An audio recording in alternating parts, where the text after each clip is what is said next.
Hello and welcome to the Honest Business Podcast. I hope you are really, really well and enjoying your day, whatever you are up to so far. Today, in this week's episode of the Honest Business Podcast, we are talking about how do you confidently decide what you're going to share online and in your brand and versus what you're not going to. And I just want to have a conversation with you around sharing, maybe around personal branding, around kind of deciding where your sort of policy is and what your sort of comfort level is around what you share. And that whole bridging the gap between people getting to know you and people buying because they love who you are and also protecting your privacy. And I think this is a really important topic, and it's a topic that has came from a discussion I had with someone recently. And then they said, why don't you do a podcast episode on this? And I was like, do you know what? Actually, yeah, it's a really good one because it's something that we all come across at some point as business owners. And often we regularly have to check in with it. But I'm going to walk you through some sort of thoughts, some pointers, some things that you can think about when you're trying to decide what do you share online and how much of your personal life do you share online, or how much do you kind of integrate the two together. So let's just jump in with it and let's start the conversation. When you decide you're going to show up online, so often this comes up when people are either starting a business, or maybe you've got a really successful business but you don't really do any marketing, and maybe you're kind of have got other ways of client acquisition and you've got different lead strategy, and actually you've decided, okay, we need to start sort of being on social, we want to start putting stuff out there and hopefully kind of garnering a community and building an audience. You've kind of got a decision to make around, are you talking about building a personal brand? Are you talking about building a kind of brand-led social account and that being a case? Is it a blend of the two, which many of the times that's what happens, especially for small businesses? Or are you having both of them, but are you having separate pages?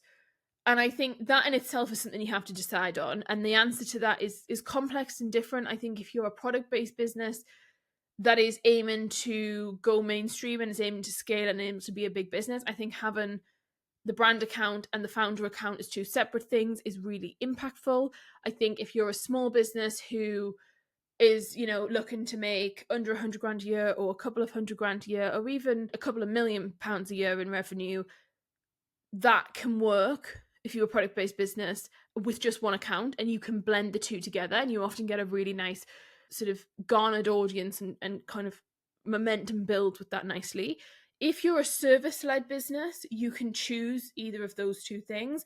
Most of the time, people are doing both to some degree, in the sense of maybe they have a business Instagram page, but then the founder's on LinkedIn and the founder actually builds their personal brand through there, but it's technically like they're posting company content on there rather than a company page. Like, there's various different fits and makeups and why it would work or why it doesn't. So, like, for example, for my business, May James Limited, we have one Instagram page and it is me and the brand, and they both connect together, and that's kind of part of the magic that is May James, because essentially people are buying me and they're buying the personality and they're buying kind of working together with me. So it makes 100% sense for me to have kind of those two together. Now, we could have them separate.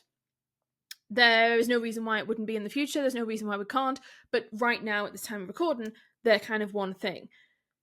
Both works, both options work. What I would say is, if you're a small business owner who is a consultant or a coach or a lawyer or someone who is trading somewhat their sort of self as their service, I think it makes sense to just have one. Most people want to follow a person-led account. They don't want to follow a brand-based business account. And it's harder to create content, in my opinion, that converts and that is really interesting for people with high engagement on a brand-led account if you're a B2B business. It's not impossible, but as a general rule, I think it makes sense to keep it as one account. If you, for example, have, let's just say, a retreat house, maybe you have like Airbnb or some sort of retreat thing, and you're also a business owner that does like coaching or something, having two separate accounts makes sense. But that's something that you can kind of go backwards and forwards on and figure out for yourself around which of those are you picking. But think about your brand when you're making that decision. Think about what makes sense for a brand perspective. So for some people, you might think that somebody drinking alcohol is not appropriate, and therefore that wouldn't go on a company page, but you would put that on a founder page. For us, for example, champagne is part of the brand. Sensibly drinking alcohol, not like getting absolutely shit-faced or anything, but like enjoying a glass of wine is something that resonates with a lot of the people that work with us. Not all of them, but a lot of them. And so that's appropriate in a certain way and is branded in a way where that fits for us. But if you are someone who is running a business that contradicts that, like maybe you're running some sort of health thing, that might not work. So you might need that separation.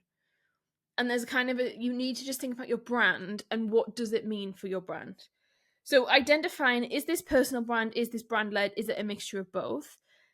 And then I need you to think about how relevant is what you're going to talk about. So often people will say, I'm going to have 2 pages. I'm going to have a company page and a founder page. But the reality of it is they can't do 2 pages. Like 2 pages is a hell of a lot. And when I say 2 pages, I mean in like 2 Instagram pages, but it could be like 2 Facebook groups, 2 this, 2 that, whatever. Like just having different elements. That is a lot of work. So often it makes sense for people just to have one thing that they're focused on. So making sure that like, is the stuff that you're sharing relevant for the people who are watching? And there's a real difference between just like sharing content for the sake of sharing content. Let's just say it's personal content.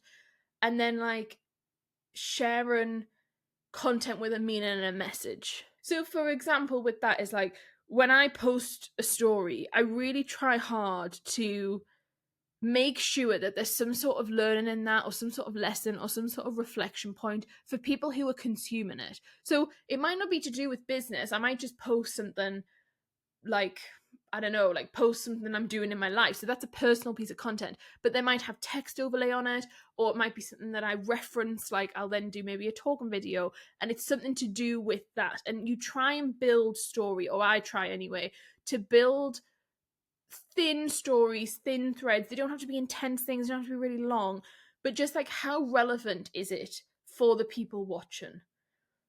And I think another thing that's important here is like, obviously this all depends on what business you're running, but for example, it's how you share the content that matters. So let's just say you have children and you go to your children's football matches on a Saturday. Rather than posting a picture of like your children at the football match and that being it and you post it, like that's not really valuable for people. Do they care? Probably not. They might think it's a bit strange, like I'm on this business page, I don't want that. However, if you then post some kind of image of you in a field or something to do that still places you where you're at, but there's a tiny bit of text or there's a tiny bit of insight into, I feel so lucky to be able to do this because of my business, or there's some kind of way that it connects to a kind of bigger, broader reason that someone else can resonate with, or someone else can be like, oh, I feel seen, or oh yeah, that's me. That's going to be a lot more effective than you just posting like some sort of personal image. And I think this is where people get it really wrong, because they really struggle on social media to understand, how am I just documenting my life versus how am I creating content that's interesting for people, or how am I creating content that's going to help someone want to buy from me? Because you hear all the time this idea of know, like, and trust factor. But that's very vague. Like when we talk about knowing someone and liking someone, it's like, well, how do you do that? And it's a very fine line, in my opinion, as to how you do that very well versus doing it and just people being like, okay, cool, nice, like you've got a lovely family, great, what's next, sort of thing. The other thing to think about when you're deciding kind of what are you going to share online and what are you not for your brand is you really need to think about, what are people actually buying from you? What are they actually buying from your product or service? So, for example, if they're buying a nice life or freedom or some kind of thing around their life, which so many people are, right? If you're sort of a fitness coach, or if you, let me think, like, to be honest, so many people I work with are in this situation. Like, you're a coach or you're a mentor, you're helping them grow their business, or you're helping them be less stressed, or you're a therapist. So much of that, the actual thing you're selling to people, like what are they buying? They're buying freedom, they're buying peace of mind, they're buying happiness. If that's the case, then you displaying versions of that is a great idea, because people can connect with it, and they connect either on a yes, we love to do that too, or I would love to do that in the future, or I dream of that and it's on my vision board. Somewhere amongst that, there's going to be identification and people feel seen and heard. So that's great. But if you're selling someone something where what they're actually buying is something very specific, and you're posting about something that's kind of miles apart, that's where it doesn't really work, because it becomes kind of irrelevant. And it's sort of like, I don't really understand why. And I think that's the important piece you have to figure out, of like, which of those two are you kind of drawn to. And for most of you listening to this, it's the first option I said, where you're helping people have a better life somehow. Even if you're selling B2B, it's typically to do with someone having a better life, a better time, having a great something. The other thing I often come to is, why would people care?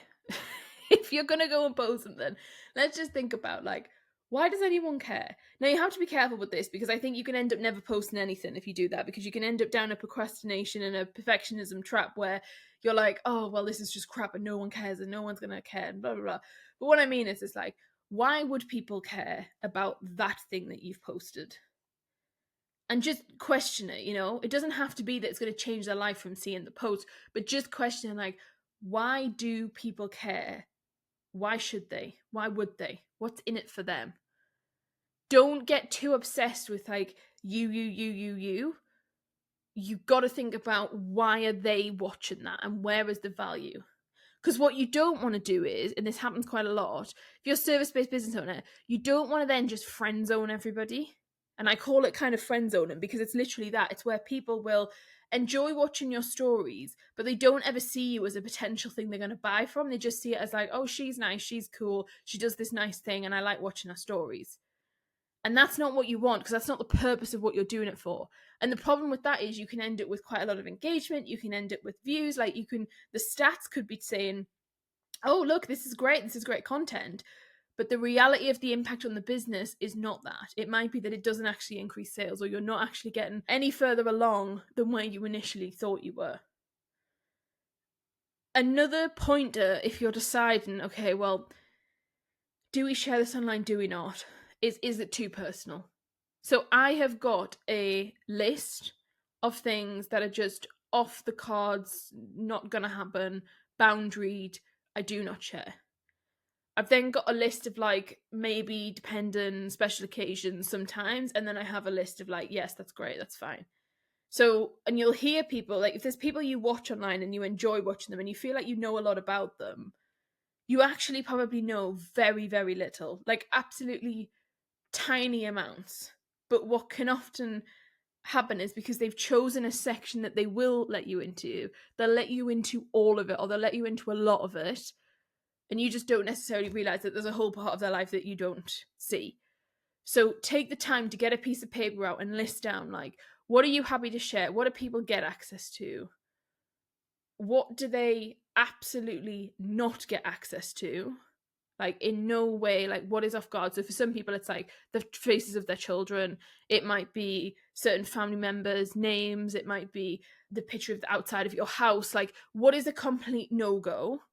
And then what's a, like, maybe dependent situation? And in the maybe dependent situation, you're going to be really careful. You've got to write down what are the circumstances.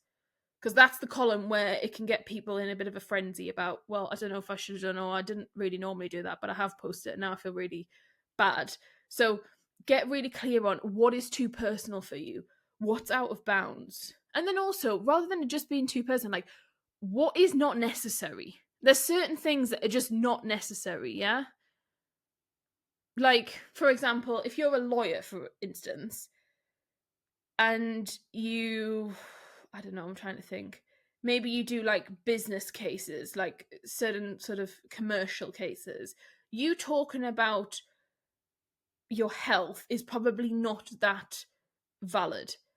If you do sort of family litigation, then maybe there's an argument of actually the health could be somewhat connected, because actually you're helping people sort of restart their lives, live a better life, get healthier, move on from the stress and the toxicity and that sort of thing. But just really think about what actually makes sense. But what might make sense for them if they are a business commercial lawyer is them talking about their business, or them talking about, something that they enjoy doing outside of their business. That could still work. But it's just about like being really mindful of like what specific items make sense versus what don't. And there's always an argument if everyone's going to be able to turn around and say, well, I think it's actually this, and someone else says, well, I post about this and I think it really does help my business. So there's not a right or wrong. It's about you deciding and coming up with your own criteria around what you believe that to be. Something that comes up when we talk about getting visible, showing up online, is this idea of hate and managing legitimate risks, like managing this whole risk of sharing your life online, because nobody really talks about this, but like it is risky, people, if you put yourself out there, one, you are putting content out there that you can never remove back. Two, you are sharing information with people that they build opinions, knowledge, God knows what with. And there's also real safety risks, you've got to be really careful. It really worries me when you see people, post something with their address in the background, or they, like a label on something, or you've got to be very hyper aware of what you are sharing and where and what pictures can be made. And if someone pieces together every single piece of content that you've posted over the last 5 years, what can they work out from that? Because people can put themselves in really risky situations. So also really get clear on, from a safety perspective, what do you need to do to protect yourself? And there's various things that I do where on that list of complete not happening, there's various safety precautions in there of things that I just don't do. And on the maybe list, there's also a section of stuff depending on what I will share based upon a safety managing risk piece. Talking about the hate stuff, that's another one. So there is an element of like, for some of us, and I think for a lot of us, there is this element of, well, if we put ourselves out there, we kind of sort of just assume that from time to time, or sadly for some people every day, they get unpleasant comments, or they get people who are disagreeing with them, and they get people who are judging their character or making mean comments about their appearance, etc. For some people, it is just too much for them to do that to their family members or their friends or the people that are closest to them. So some people will have a hard and fast line of, I'm happy to put myself out there, but I am not happy for anybody who hasn't signed up for this to have to go through that. And so you might make a decision of, I'm never sharing any of my family, I'm never sharing anybody to do with other than me, for various reasons. And that's legitimate. Like, that's fine. You don't have to share anything that you don't want to do. And I think that's a really important one to think about, because and I'm like that in the sense of, say what you want about me, but if someone was to start like coming for people in my life, I'd be like, no, that just stops there. Like, absolute hard stop. You ain't gonna do that. You can say what the hell you want. Well, you can't really say what the hell you want about me, because I'll be really pissed off about it anyway. But you can, I'm bought into a certain piece of it and understanding there's a certain give or take. And then there's a whole section where I'm like, you just don't even go there. But you get to decide what that is. And talk about it with the people in your life. That's what I've done, because I share a lot of my life, and for various points, we're not currently recording vlogs, but there was a point where the whole of last year, I vlogged the whole of last year, we did a monthly vlog every month. The year before, we did it for 6 months. There has been various points over time where I will take content. I mean, even to the point of, most places I go, we're constantly taking content of some degree, whether it's used there and then, whether it's used in a story, whether it's used 2 years down the line. There's various parameters we have as a family and as individuals, and with my partner, around like, well, what does that mean, and what gets posted, and does something have the sound on, does it not? Like, you really have to spend the time to identify what feels comfortable for you, and it's an ongoing thing, I find, for most people. Similar to this whole idea of hate and getting hate and, people being nasty and things like that, there is always this issue of getting over the worry for people, getting over the worry, getting over imposter syndrome, getting over this idea of, oh my God, like, what's going to happen? Is people going to be really nasty? And I think you do have to get to a point where you say, My mission is bigger than whatever anybody is going to tell me. So if someone wants to, and I also think it's really important, like most places that you're posting content, you're not going to get tons of hate, but there's certain platforms where it's more likely to happen. Typically ones where they're really great for generic outward bound leads. So what I mean by that is like if something's pushing your content out to people, which is what we all want, because instead of having to pay for that, a platform's naturally doing that, you're inherently going to get exposed to just random people that are unaligned, that are not your ideal client. Therefore, the potential for you to get hate is a lot more. So, for example, like on YouTube, we joined YouTube how many years ago? Was it 2 years ago, I think? And there was a period of time where every time we posted a YouTube short, there was just these like random accounts that were just like spam accounts. Like they had like either no profile picture or they had like a cartoon picture, and then they'd leave like really odd comments, like ones where you just think, what on earth? And it was to do with either like how I looked or my character or like how I spoke, and you just sort of pass them off because they're a whole set of, it's quite easy to detach from them.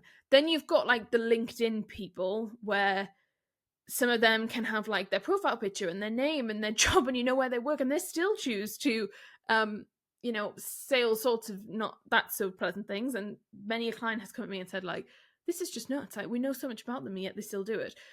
And there's various different pieces in amongst that. TikTok's another one where you're going to get potentially some interest and responses, but often it can be great for your engagement and it can be great to spark debate and to spark kind of sort of further thinking. But you do have to come into this with a kind of understanding of, if I get hate, that doesn't mean anything about me. If people choose to share their opinion, that does not affect my work. It doesn't affect my worthiness. It doesn't affect, how amazing I am at whatever it is that I do.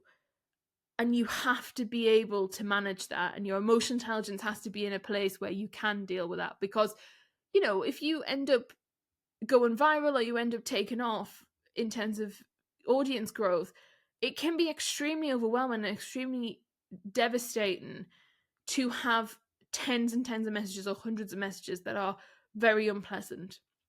And I suppose that's a whole different episode in itself around, online bullying and stalking and things that are just, and trolling that is just beyond this conversation. What I'm just talking about is the kind of top level niggly comments, niggly hate, people not really liking it type thing. We're not really talking about the real extremes that go on, which is disgusting and it is horrific and is unacceptable. I mean, it's all unacceptable, but that particularly is really unacceptable. But just understanding that, like, it's okay for you to be seen is that piece that we've all got to get over. And it's hard, it's really difficult. I think we're all constantly, whichever you get to a level of that, and then you constantly got to go up a level and up a level and up a level and up a level. So like, for example, some clients will come to me and say, I have 10,000 people who follow me and it doesn't bother me at all. But the idea of going and speaking on a stage with 200 people terrifies them. And it's all relevant. It's all kind of relative to wherever you're at. So this is never going to go away 100%. Like, it always keeps moving. It's like new level, new devil. It kind of changes. But this idea of getting over the worry, getting over the imposter syndrome, like, you are allowed to share your voice. You're worthy of sharing your voice. Everybody is allowed to have a voice. You should have your voice. You can say what you want to say, and it's okay if people do disagree with you. And I know that comes from this fear of judgment and this fear of like, oh goodness me, like, I just don't know. And honestly, all I can say is I think you have to just do it.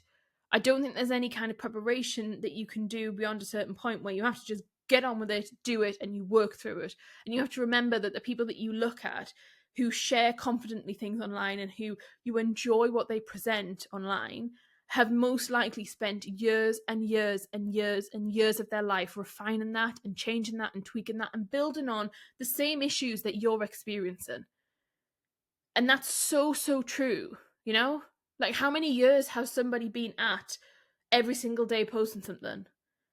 So like, for me, it's been years and years and years and years. And now I sometimes take a weekend off. Often, stories, for example, I might not post. There might be sort of 24 hours where I don't post anything. there was years before that where I can go on my, like the archive thing on Instagram on the stories, and you can see like there's just a dot for every single day, like every single day. And now there's the odd days, I say, like on a weekend where I will not post maybe, and that's fine, it's the point of business you're at. But it's really important for you to remember when you're judging yourself against other people and you're pitting yourself against other people and you're like, oh, I really like what they post and how they speak and they're so confident in this, that. It's like, they've just done the reps, they've put the reps in, and they've done it for years and years and years. It's not that you can't do it, and it's not that they're better than you or that you're worse. It's just they've done the practice and you've just got to get on it. And so I think if you're someone listening to this and you're kind of nervous and you're a bit apprehensive about doing it, the only solution, in my opinion, is for you to get on it and start doing it and be uncomfortable and sit in the uncomfortableness and just continue and think, okay, it's day one. I'm not going to do day one again. I'm on day 370. I'm not going to do day 370 again. I'm going to get to X point. And you just have to keep it going. And you will cringe at the stuff. We all cringe at our stuff. I'm yet to meet loads of my friends in business. Everyone's like, oh God.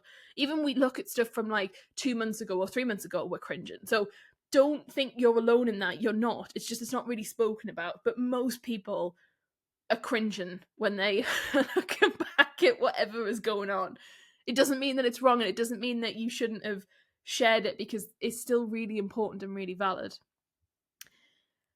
We're nearly at the end. I've got a few other bits that I wanted to touch on, and I know we're kind of moving less into like how to decide what to share online, but I think it's helpful in terms of if you're at this point, you're probably also thinking some of these things. So whilst I'm here and you have me, we might as well keep going with it. So lack of direction is another thing that people kind of worry about, because maybe they don't actually know what they're posting. So then they just think, oh my God, I don't know what I'm posting online, because am I just sharing random things left, right, and center, and it all feels really discombobulated? And the answer is yes, it will do. It will feel really discombobulated if you don't have a strategy. And it's not me saying that every single thing you post has to be on a strategy, because it doesn't. Like the stories I post, many of them, they're not strategic in the sense of, well, that's unfair.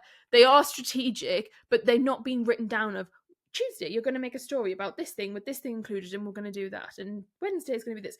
It's not that scripted. You build strategically positioning into it further down the line, but you don't need to have like a solid strategy for everything you post, but you do need to have a strategy, an overall content strategy of understanding what do you share, what do you not, what are your content pillars, what sort of content do you predominantly make, and what do you sometimes make, what's the primary messaging, what do you want people who are watching to take away from it.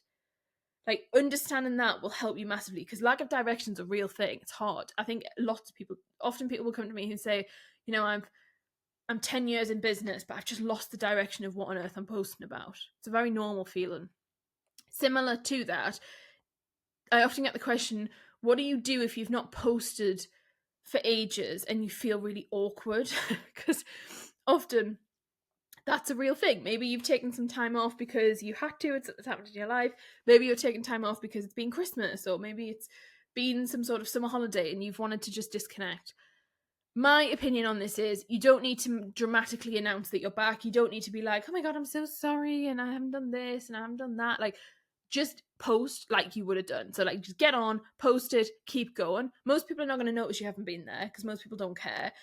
And it's just not necessary. Like when people do these whole big captions of like, oh, this is where I've been and I've had this whole time, like, I just don't think it's necessary. If you want to do that, fine. If it's linked to the business somehow and it's somehow an interesting story or learning, fine. But for most people, you don't need to come on and like tell us like, oh, I'm so sorry that I've not been here. I also just want to mention on that note, it is normal to feel awkward about getting on the camera. Like if you're going to do video and you're talking to camera, it's really normal to feel awkward if you've had a break. So even me, and I find this weird, at Christmas, I take sort of 3 weeks off. And for a good chunk of that, I normally quite fully disconnect, as in like I won't be on stories and I won't be speaking and that sort of thing. And when I come back in January, I find it really hard and I find it really strange. And it's one of the only points of the year that really happens. In the summer, I take 2 weeks off where I'm like fully disconnected. But sometimes I'll still kind of post, or I still feel somewhat connected. But that 3 week break, I can come back in January and I feel like I can't do it. I'll be like, I don't know what to say. I don't want to say anything. I don't like, it's such a habitual thing. I can't tell you enough how much it is of that. If you just keep doing the reps and you keep going, it becomes normal and it becomes a habit. Soon as you stop, I'm still taken back to like years. I can't say that I'm taken back to the point where I first ever did video, because I'm not. But you do get taken back and you think, oh, can I do this? Do I know? What am I saying? Does this matter? Does anyone care? Like, and you just have to push yourself into it. And I just literally go full force into it and I go for it. And within like 3 days, it feels like normal again. But I hope sharing that, I just want to kind of relate with you in the sense of, people find it, once you stop doing something, it is weird. Like, even when I first stopped posting on a weekend, so for reference, I used to post every single day on stories, just regardless. It was just something that I did. It was a non-negotiable. It was something I committed to, and I was like, I'm doing this. Last year, was it last year or the year before? I think it was last year. Last year, I made a decision of, actually, I can probably, 1 day or 2 days a week, I don't have to be posting something if I don't want to. And sometimes I'll just post one story slide, but sometimes it's like, okay, we can have just a time where there's literally nothing on stories, and that is okay. When I did that, and I took like 2 or 3 days, coming back felt weird. Like, it felt really odd. It felt like I didn't know what I was doing. It felt like, oh God, I don't know, what am I saying? Nobody, like, it just felt out of sorts.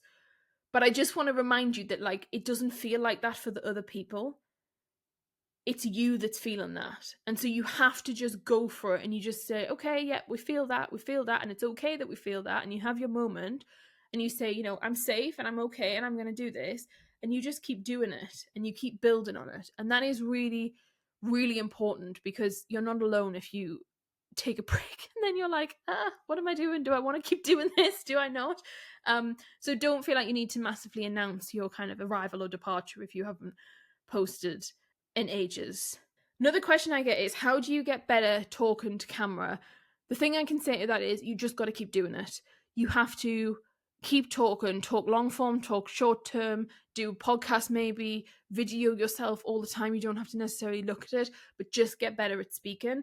Yes, you can do like speaking coaching, and yes, you can speak on stages and try and do that sort of thing, but I actually think the best way is to get the reps in on social. You just keep going and going and going. Like, one of the reasons I do what I do in the sense of constantly showing up is because it always keeps my speaking right. If I didn't post online or I didn't do the podcast all the time, whenever I was going to do a speaking gig, I'd then have to really like invest in making sure I was heavy coaching constantly to keep me going.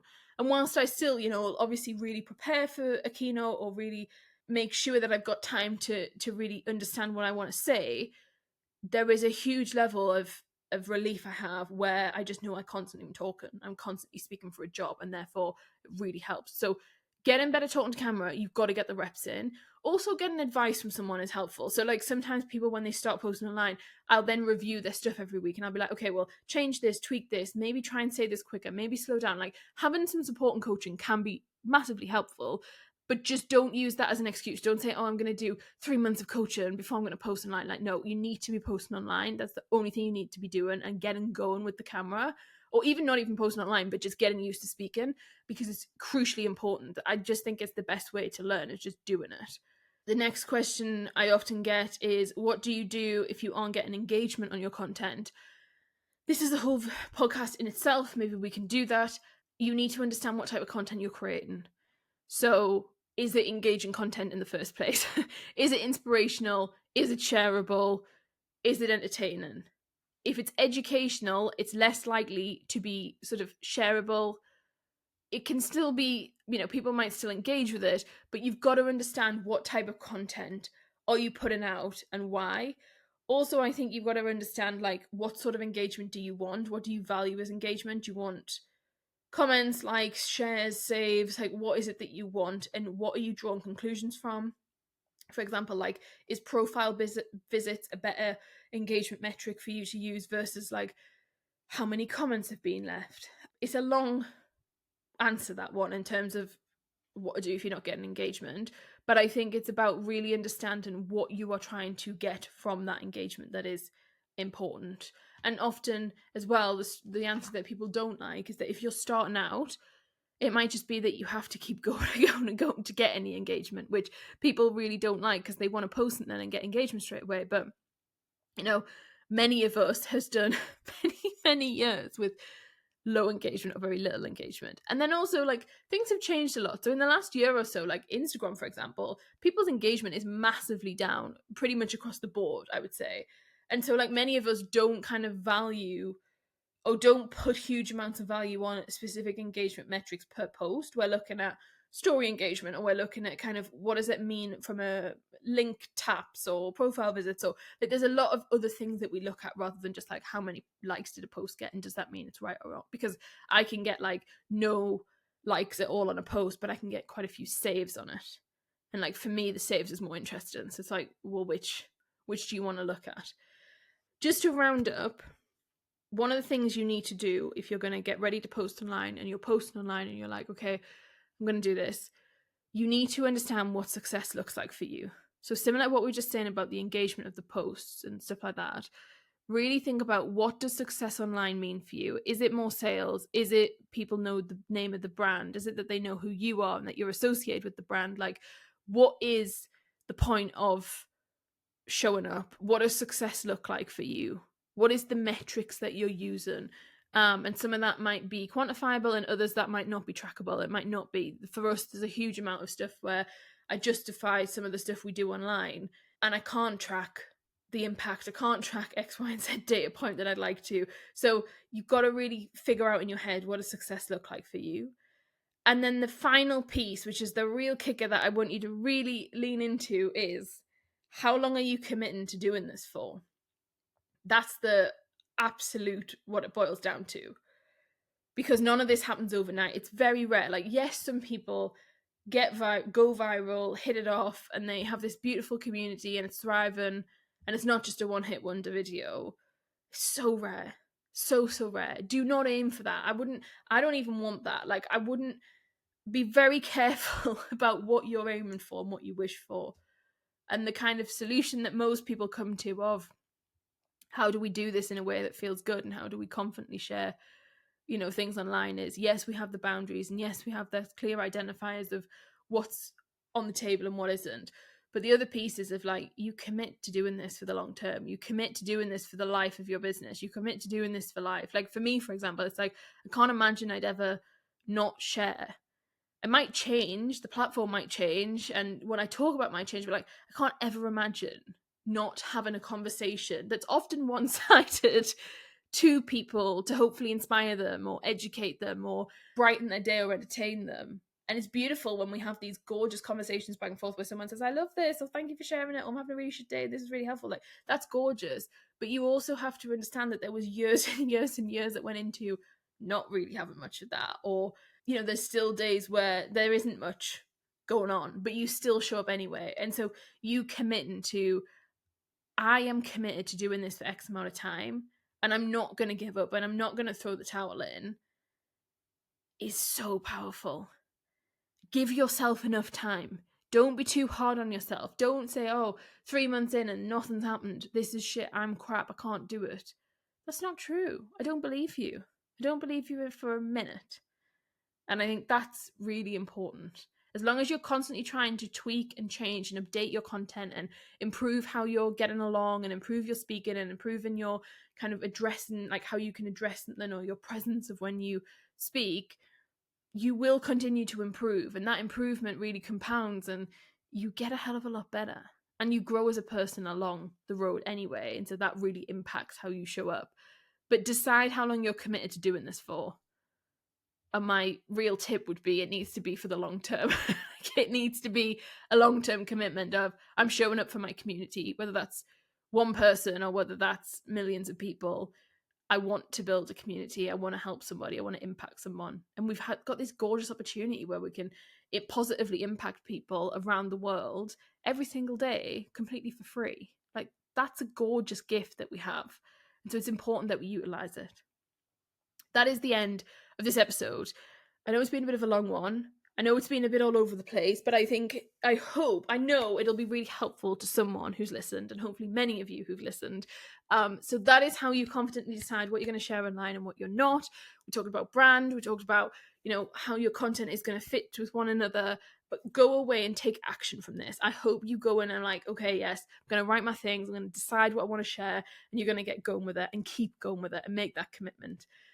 I will be back next week for another episode. I hope you have a super productive week. I hope you go and do something really fun, have some nice time with the people that you love, look after yourself, do some good business, and tune in to the Honest Business Podcast next week.